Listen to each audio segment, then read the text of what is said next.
Very good afternoon. Greetings from the very north of Georgia.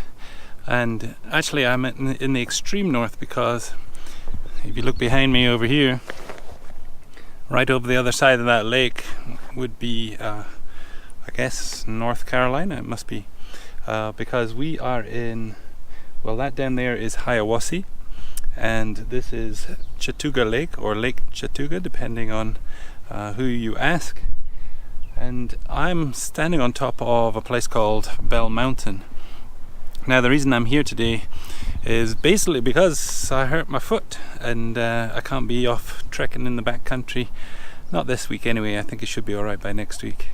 So no climbing up steep hills, no clambering down to waterfalls. So I've come up here to basically do a little bit of I guess drive-by shooting, you might call it. And the idea is to check this place out, Bell Mountain, because I'm going to come up here this evening and hopefully get a nice sunset. And secondly, I'm going to have a drive around Lake Chatuge and see if I can spot anything else this afternoon to shoot. That's the idea anyway, so let's go and investigate, have a look, see what we can see.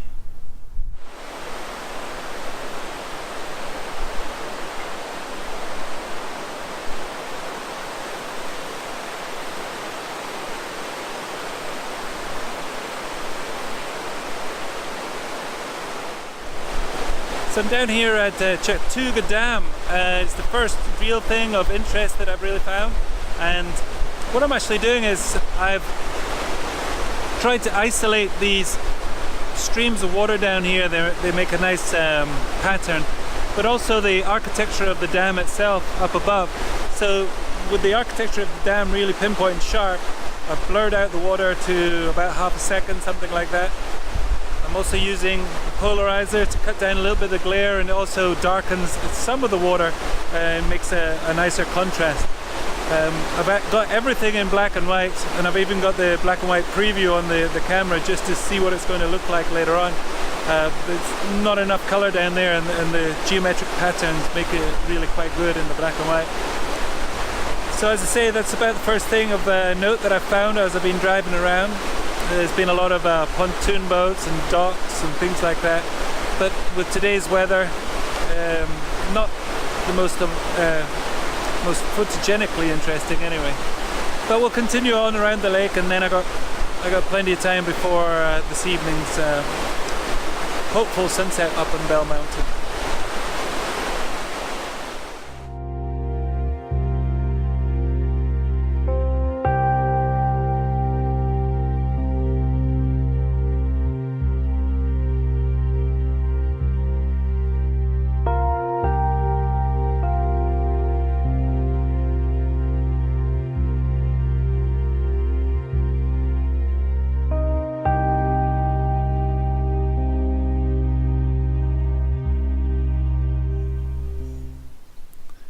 So I found a second image. Nothing really creative about this one. It's definitely a classic image. That pier running away from you through the scene and into the distance. It always looks really good. Now there's a couple of things which are saving this one for me. One of them is these two tree headlands out there, which kind of come in on either side and frames the pier quite nicely. And the second one is we've got a really nice cloud formation at the moment, which I heard that there was actually a thunderstorm a little further south, and it could be the beginnings of that. But I've got 3 filters on there. The first one is the polarizer, which is cutting down a little bit on the glare and helping to boost the saturation a little bit. The second one is the neutral density, a graduated neutral density, and that's helping with the clouds and just cutting down the light up there, so it's balancing the scene a little bit better. And the third one is quite a heavy neutral density filter, just to give me between 6 to 8 seconds on the timer, on the exposure, and that's really flattening out the water and giving me that super silky look.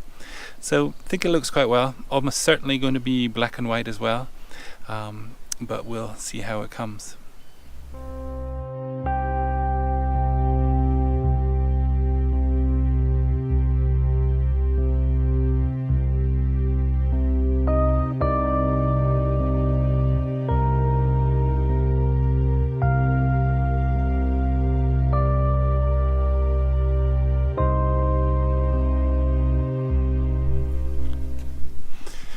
Okay, so I'm back up on Bell Mountain, and as you can probably see, the place is quite a mess. You got all of this graffiti that have been put on the top of the mountain here. I think at some point it was some kind of a quarry, but over the years a lot of people have been coming up here even before there was a road all the way to the top, and they have been bringing their spray cans with them. And it pains me a bit because I'm quite a fan of graffiti, but only the artistic type, the type that can be very beautiful in inner cities and actually all over the world now. If you go to Stockholm, if you go to London, if you go to Atlanta, then you get some very beautiful graffiti. But this is just vandalism. This is just horrible. And they've got warning signs up, and they tell people that they're going to prosecute them and everything, but very little they can really do about it. When I did my research before I came up here tonight, I was using the photographer's ephemeris, TPE, and what I saw was that from the top of Bell Mountain here, it's only at certain times of the year that the sun will set far enough round for you to be able to get a decent sunset. And in my opinion, that kind of time is from the beginning of May probably through to about August sometime. And because I'm normally away during the middle of the summer, I've been waiting until about this time, beginning of May, to wait for a good opportunity. So according to TPE, the sun should set pretty much straight down over here, and if my image can include that, or even if it's slightly off to the left hand side, then that would be fine. But there's a second image that I wanted to try and capture tonight, and it's quite funny that I've been taking black and white images today because basically it is a black and white image, and what that one is that as the sun's getting lower in the sky, if there are clouds, then sometimes the sun goes behind the cloud, and what you see is these crepuscular rays coming down, and that can be quite an effective thing when you've got the sun shining on the water at the same time. So you've got the glow from the water below, and then the sort of like God rays or crepuscular rays coming down from behind the cloud up above. So that was an image that I sort of imagined in my mind and hoped for, as well as the sunset one. So I'm just going to hang around here for a couple of hours. It's about 6 now, so I think sunset's after 8 o'clock. So I'm just going to hang out and see what happens, and if we get lucky, that's what we'll be aiming to do. Well, we have some rays out there just by that peak that's sort of in the middle there. The clouds are a mess, to be honest. We've got these thin veil of high clouds in some places, and that's softening the sun down. And then there's all kinds of low clouds and middle clouds as well. So it's a complete mess and no structure to it whatsoever. That's not to say that nothing's going to happen, but we've still got about an hour to go, so just hanging out and waiting to see. Still some pretty patterns though, it's really nice.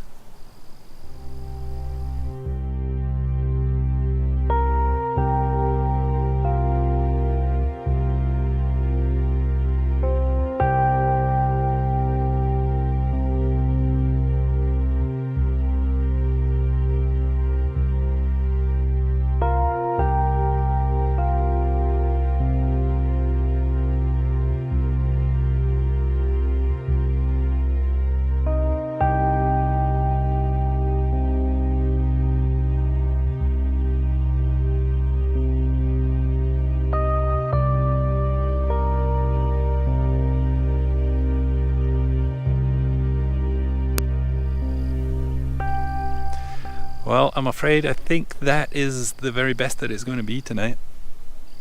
We've still got a few minutes before official sundown, but as you can see, the sun's going behind a bank of clouds, and although there's a touch of colour there in the sky, it's certainly not going to be one of those special evenings. And we didn't really get our rays either that we were hoping for. I did get some nice black and white pictures, I think, with the dark broody clouds moving across the sky. But not exactly the image that I was looking for. So that only means one thing. we're going to have to come back. But I do know that this is the right time of year to come. I think the sun goes down pretty much directly behind that one little mountain that's over there, which creates such a nice attractive center point for the picture that I'm looking for. So I think what I'll do is I'll go back and I'll get these pictures up in Lightroom and have a look at them and maybe talk you through them. So we'll see you back in the office. So here I am back in the office, and this is the first image that I took that day, and I quite like it. I like the curved nature here running through the image, and the relationship between this architectural type sluice gates of the dam itself with these lovely repeating patterns of the water rushing through the gates, almost looking a little bit like a piano keyboard. And I think once you start looking at the detail here of the water rushing past the sluice gates, I think it's got a lot going for it. Was very careful to try and, especially in the corners, in the top and the bottom, not to create anything which has been cut off. But there's a couple of things that I'm not quite as keen on as well. This little bit of dead space here, which was very unavoidable at the time. And also I'm seeing a couple of little artifacts here which sort of attract the eye. But this one in particular is very easy to take out. And probably this one as well. I might just leave that one in there. So altogether, quite like this image, especially works in the black and white. And I've made the contrast quite harsh because I think I wanted to really play up this difference between the darker color here and the white here. So I've actually reduced the blacks and the darks quite a lot. Okay, the second image is down there at the pier, and again I think it worked quite well. We do have these headlands coming here, as I explained in the video, which frame quite nicely the pier running out into the image. The sky as well is particularly good, and I worked quite hard in the post-processing in maintaining the texture here while not making it too much in the water or in the sky. Now, a couple of things that I don't quite like about this one. One is that the sky, because I did a long exposure here of between, well, it was about 8 seconds I believe, the sky has moved just that little bit. Now, it's not a sky which has moved a lot, which would mean that it looked like it was on purpose, but it's also not absolutely frozen in time. So just that little bit of blur, I'm not sure whether I like that or not. And the second thing is that we do have this kind of patchiness of the water here, that despite the long exposure, we've got a little bit of wind rippling in some areas, whereas other areas had a better reflection. So overall, pretty nice image, but I think if I could do it over again, I would. This is the third image that I showed in the video, and I put it in to basically show a representation of what I was looking for. We have some sort of the rays coming down here, but they're very soft and not really as many as what's needed for a nice pattern. And I think the reason they're soft is because of that high cloud filtering the sun and not giving it the sharp edges that it needs. And over here we have a representation of how the lake should look when the sun is bouncing off it, and of course that would be better if it was all throughout the image. But I do like the brooding clouds, and I do like these mountains as the sort of center point of the image. And then I worked quite hard with my composition, getting this gap between these islands as a sort of leading line leading all the way up towards the hills here. So I think that worked quite well. But another thing that didn't work well for me was this gap here between the bottom of the clouds and the top of the mountains. And I think in a better day, these clouds would have been slightly lower down, and there wouldn't have been such a gap between here and therefore this dead space in here. This is the fourth and the final image that I wanted to show you, and it's a vertical representation of the same scene in the last picture.